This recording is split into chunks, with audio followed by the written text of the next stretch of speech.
Hi, my name is Tobias Klarskov, and I'm 27 years old, and I found Islam approximately 3 or 4 years ago.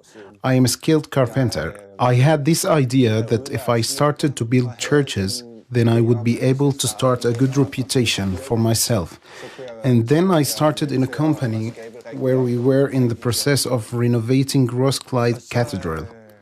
I got interested in this project and thought if I could get in, then I could create a really good reputation.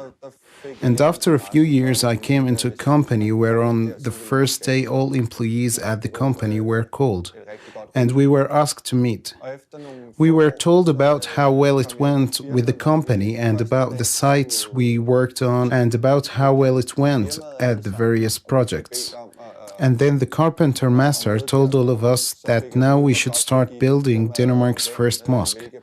I had the feeling that whether it was a church or a mosque, this is something that I wanted. It made no difference to me, so I went to the carpenter master and told him that I wanted to participate in the construction of the mosque. He called me a half year later and told me that the construction of the mosque was about to begin and asked me if I was still interested.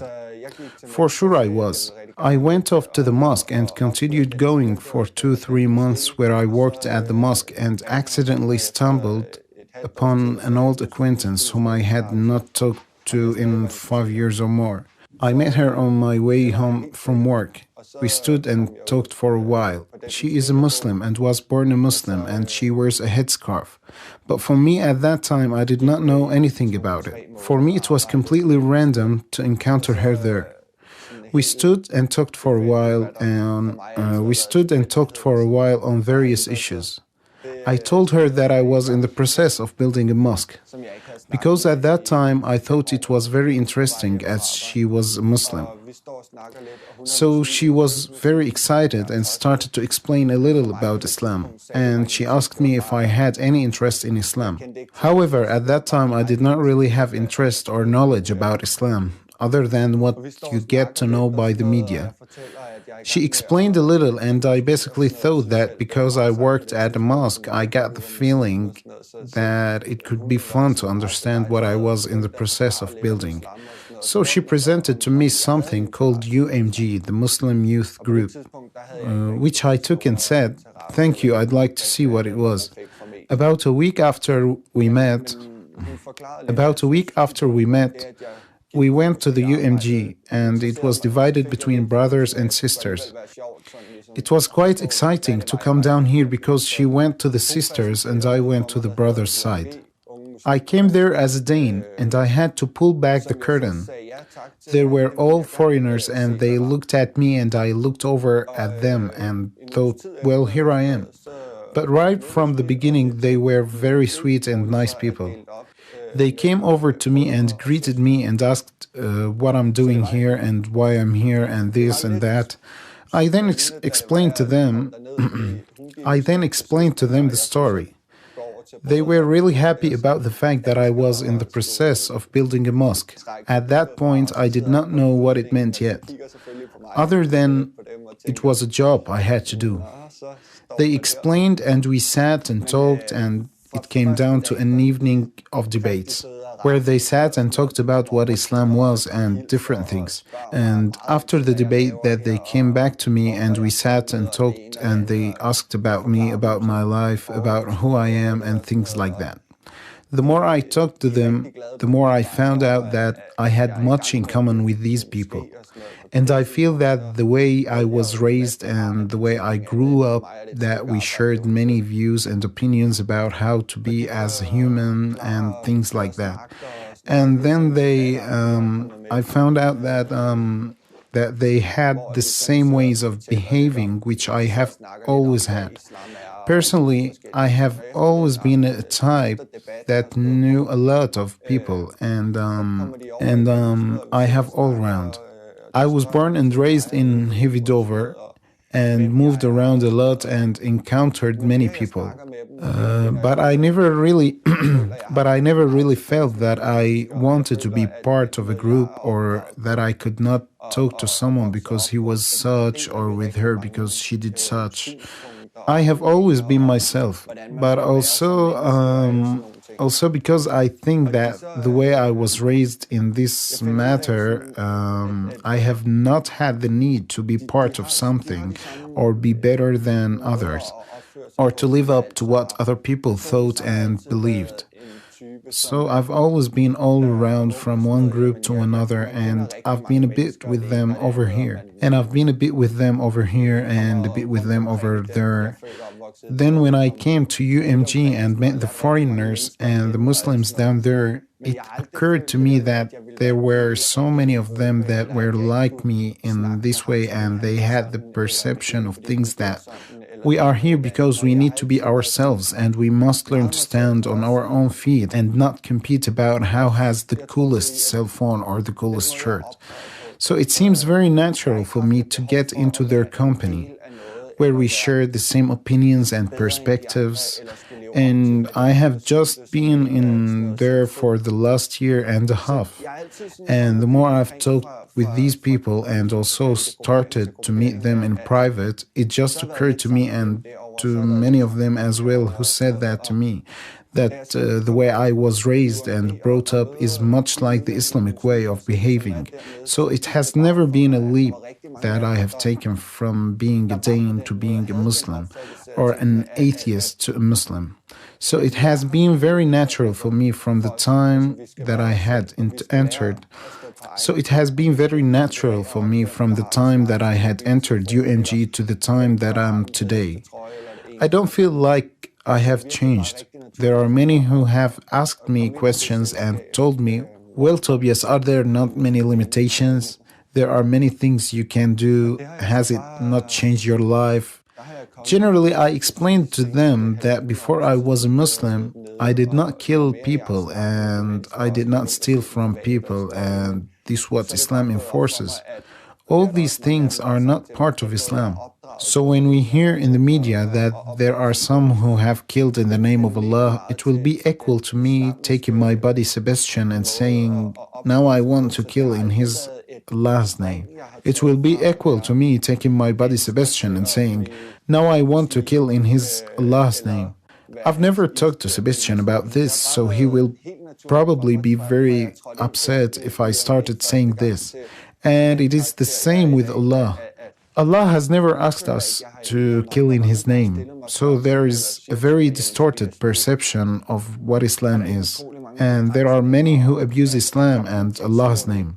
So there is a very distorted perception of what Islam is, and there are many who abuse Islam and Allah's name. Just as when you look at a football stadium where suddenly there are 2,000 people running in the stadium to smash everything. When I ask football fans whether they regard these people who run onto the pitch as football fans, they say no, they are crazy and they are violent psychopaths and terrorists. And that's where I like to flip it over and say it's the same for us when people blow themselves up in the car or drive into a bus. It has nothing to do with Islam. Again, it's just terrorists. There are many who have managed to distort the image of Islam because they use an excuse, whether it's a football club or a religion, and they say, well, then that's just how it is. The more this case is brought up, the more it becomes real for the people who do not dare set themselves into meeting the people that are involved. I bet that if you come into a football club and you talk to them about what their unity is, then it's my understanding that they are drinking beer and eating hot dogs on a stadium. I bet that if you came into a football club and you talk to them about what their unity is, then it's my understanding that they are drinking beer and eating hot dogs on a stadium. Wherein they on TV can show a stream of Broadway Stadium where there are people running in and smashing things. We see this over the course of 2 months. So this can technically become my view of football fans, even if I don't go and talk to them. And I feel that the same thing has happened with Islam. When people see what happens on TV and see some people with dark hair and brown eyes behave absolutely unacceptable, they just automatically assume that it's part of Islam to behave in such a manner. As much as I would think that there has been the ongoing debate here in Denmark about how preschools will not serve pork anymore, but I've never read or heard anywhere that it has something to do with Muslims that preschools will not serve pork. Because the word pork is mentioned, then many people associate this immediately to the Muslims, as if this is our fault that pork will not be served, but no one has ever mentioned it. It's just because they've heard several times that Muslims do not eat pork, so they derived a conclusion from it that it's probably them and their fault that children cannot eat pork in preschool.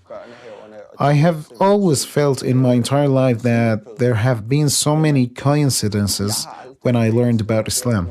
I could see in the rear view mirror that there has been a red thread throughout my entire life. There have not been things that has happened in my life as coincidence until this day. I can pretty much put a word on all the things that has happened in my life, and I still choose to call it coincidence until this day. But that's just the word I use so others can understand it too. But in my life, there has been I believe in fate. I believe that we experience a few things in our lives that make us ponder. I think that we have two choices. And it may be a coincidence that the girl I told you about, whom I met in Norebro on my way home from work, it might well have been a coincidence. But for me, this is quite a vivid red thread through my life, telling me that since I got the chance and said yes to get into UMG to see what it was, well, I felt that I grabbed the chance that was created for me. So Allah gave me it, and I hold on. I feel I am on the right path. And therefore, when I catch the right chances, let me explain. If there is a knife on the table, then I can use it to eat and I can use it to kill. If there is a knife on the table, then I can use it to eat and I can use it to kill. Allah has given me the free will and I can do what I want with it. But as long as I, in the eyes of Allah, take the right decisions, then He will continue to grant me what we usually call coincidences. Then He will continue to create the good things in my life that makes me experience the right things. And we've all had it, though in one way or another. But for me, it has been a learning process. I grew up with alcohol and talking to girls and other things like that, which was all quite normal. And I feel that Allah has given me those opportunities so that I today don't feel the need to do this and that because I've already tried it. I know what good things it offers and I know what bad things it gives. Last year I started to work at Roskilde Festival with a buddy, where we helped set the stage. And this year we got the offer again if we would like to participate. So we took 4 friends and we went again this year to help set up the stage. So we went for a walk through all the camps there back and forth. We did it for 2 hours, where we basically just went and observed all the people there. Movie, I don't know, a science fiction movie or a refugee camp, with people who are tied and put into small tents, total chaos. We walked and talked for a while about what it really means to be drunk, and I came to the conclusion that it is an escape from reality if people choose to drink. So we came to work at 4 a.m., but there was not much to do anyway, so we had kept ourselves awake all night for no good reason. But it turned around from night to day, and we had finished the work, and we walked out and observed how people were when they were completely drunk and everything was in chaos. I got such weird feelings and thoughts. I could see how people sat and urinated everywhere. People had no resistance, and people had no control over themselves, and they did as they pleased. And people had no control over themselves and they did as they pleased. I started to think, so you can call it coincidence whether we were going to work that evening, but for me, it really put some thought into my head and it caused me and my bodies not to drink for the last 4 or 5 days at Roskilde Festival. It turned around from day to night, which also probably has little to do with it. But now that I've got faith, I have also clearly experienced that Allah helps us when He knows our intentions. He helps us on our way, so He has definitely helped me in those situations. A little while after I got home from Roskilde Festival, the month of Ramadan started. I got the feeling that if I could keep myself, I had a really good time at the festival and we stayed awake right up until late at night without being drunk or take part in these events. Well, then I thought that when I was 14 years old, I could enjoy myself with my friends without drinking. Therefore, I thought that I could also enjoy myself this day as a 27 years old. I had, after all, experienced it at Roskilde Festival. So I decided that since the month of Ramadan has started, that now I would try 100% to live according to Islamic rules that tells us that we should not drink, we should not eat pork and all such things. So I decided that since the month of Ramadan had started, that now I would try 100% to live according to Islamic rules that tells us that we should not drink, we should not eat pork and all such things. So for me, it started when I put it all that was behind me on the shelf and was done with it. And I haven't had the need for it for the last 2.5 months now. And I have not had the need for it for the last 2.5 months now.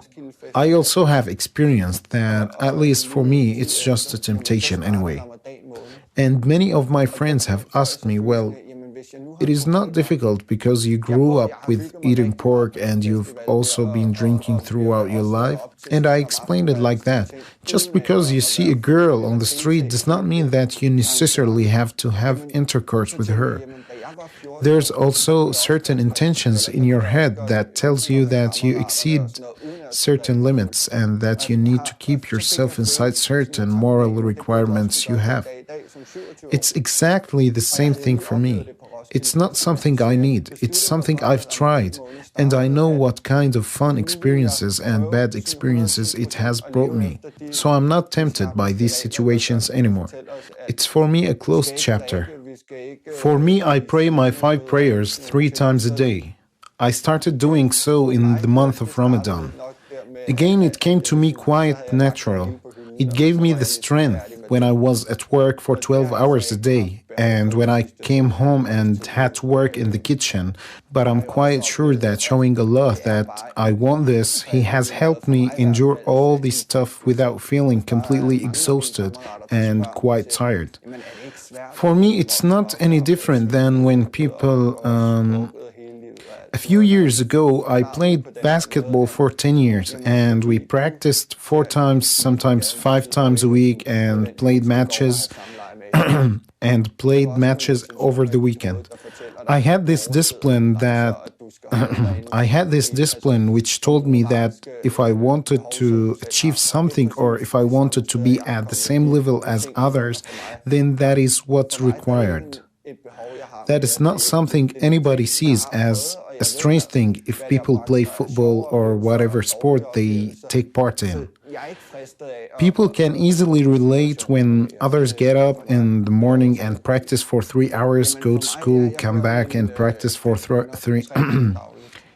go to school, come back and practice for 3 hours and eat dinner and practice, come back and practice for 3 hours and eat dinner and practice for another 3 hours. And for me to be a Muslim now, I see it the same way. I get up and when I get home from work, I pray 2 of my prayers. I do the things I want to do, then I pray 2 of my evening prayers. I get up again at night and pray my night prayer. I think in every possible way that this is just a discipline you have inside yourself. I believe that as soon as you feel that you are in contact with Allah, you dare ask for more things.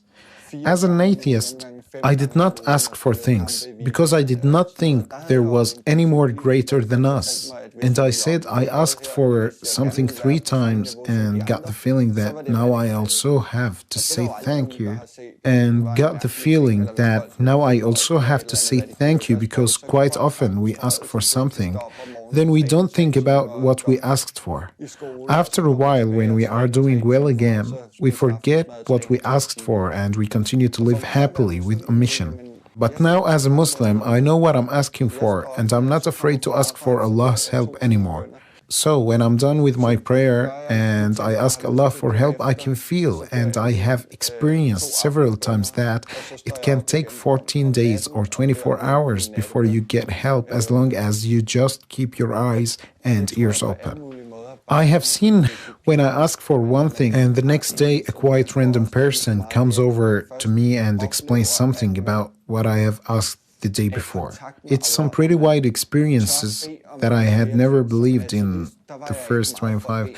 It's some pretty wide experiences that I had never believed in the first 25, 26 years of my life. So we should just learn to accept that there is something greater than us. But once you've done it, it's a fantastic experience to be able to feel the power and strength behind asking questions. That for most people would be out in the air. But eventually, there comes an answer, and it could be in every possible way that these answers come. But you just have to accept and be open about the things that come around you. Then you will see that you get answers to the questions you are asking. There are many who asked me if I'm happier now that I'm a Muslim than when I was an atheist. And yes, I do feel that because you find out that everything you do on this earth has a meaning in one way or another. Even before I learned about Muslims and before I studied Islam, I've always had the idea that you could only get minus points in the account. It didn't matter regardless of what would happen. You would die with minus points, not matter what, by eating pork, by saying something bad, or by behaving in a certain way, or going with the wrong people. So when you start to find all the positive things in Islam, you will find out how many plus points you can get. I was very negative about the whole plus-minus scoring system as being put into being a Muslim and how it should be perceived. And I think many, or at least the atheists, who don't know Muslims or take interest in Islam regard this as a black-white scale scoring system where you get points all the time. But I found out very quickly that it's incredibly easy to just to basically behave like a decent person and talk nicely to others.